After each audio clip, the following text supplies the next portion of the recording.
Iranian nuclear program is going to be destroyed. And anyone who gets in the way, it doesn't matter where they are, even if they are politicians in the West, they are going to fall. Because we cannot afford. Hold on. Did you hear what he just said? He threatened politicians in the West that if they don't agree with Israel's war against Iran, that they're going to fall. And remember, he's an Israeli agent. Are you saying Israel will murder politicians in the West or get rid of them politically through bribery or whatever else? What do you mean the politicians in the West will fall if they don't agree to back Israel's war against Iran? Yeah, we will not vote for them anymore. Oh, no, well, you don't vote for them now. You're not in our country. What do you mean the politicians will fall? We live in democracy, and we have the right to bring them up and to bring them down. Those who agree with Ayatollah, we don't want them in office. And all the sympathizers with terrorists like yourself, we don't want them even to be in our country. Who is we, and how are you bringing down politicians in the West if they dare to defy Israel?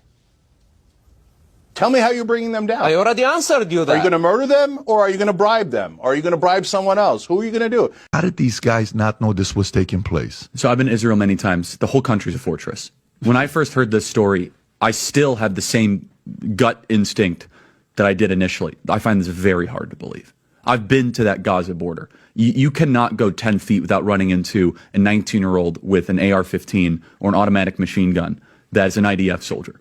Right? The whole country is surveilled. And so let me just kind of go through this. We don't talk about Israeli politics very often, and most Americans don't know this. The last 9 months, Israel was on the brink of civil war. It's not an exaggeration. This judicial stuff, there were hundreds of thousands of Israelis taking to the streets because Bibi Netanyahu was basically redefining the Israeli constitution. That's not an exaggeration, right? He said the judicial branch has too much power. There were protests planned this week against Netanyahu, where they anticipated tens of thousands of people to take to the streets. That's all gone, Patrick. Netanyahu now has an emergency government and a mandate to lead. I'm not willing to go so far that saying that Netanyahu knew or there was intelligence here. But I think some questions need to be asked. Was there a stand-down order? Was there a stand-down order? 6 hours? I don't believe it. Israel's the size of New Jersey. When I took a helicopter ride from Jerusalem to the Gaza border, it's 45 minutes. Wow. 6 hours. They're live streaming the killing of Jews. Did somebody in the government say stand down? That is a legitimate, non-conspiracy question. Ben, some people would accuse Israel of wanting to ethnically cleanse. Some people in the Israeli government are saying, again, it's all over the place, right? You have opinions all over. In your opinion, what would a good outcome 5 years from now be, and how does one respond to the claims of ethnic cleansing? So ethnic cleansing, the idea, presumably, that population movement is equivalent to ethnic cleansing. I think ethnic cleansing is a term that's been fairly recently coined to describe population movement during war. And the reality is that's been ongoing for literally all of human history. The idea that Israel is, quote unquote, forcing people out of the Gaza Strip, that is not the stated policy of the Israeli government. The idea is if people want to leave, they can, but they're not being forced to leave.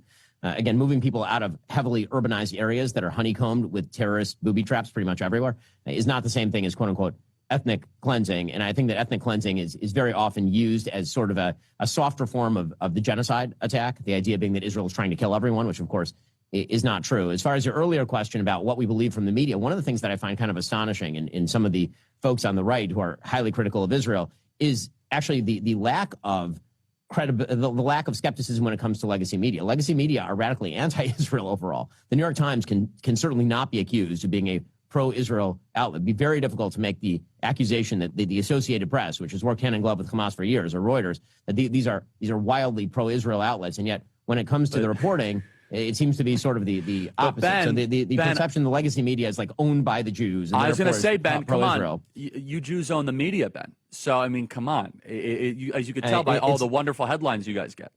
Well, I mean, dude, the accusation that we own the media has not prevented, the Daily Wire from employing people who radically disagree with me on all of these matters. I mean, I don't agree with Matt Walsh on foreign policy. Matt obviously is a major host over at Daily Wire, and that's just my shop. And I'm overtly pro-Israel. Right? I mean, I'm not making any bones about this. I'm a Jew and I'm a Zionist. I'm not going to pretend that to say otherwise would be absolutely silly. To suggest that some sort of atheistic Jewish person by birth who does not care about Judaism or Israel owning the New York Times means the New York Times is pro-Israel is to ignore literally every bit of coverage they have ever done for my entire lifetime.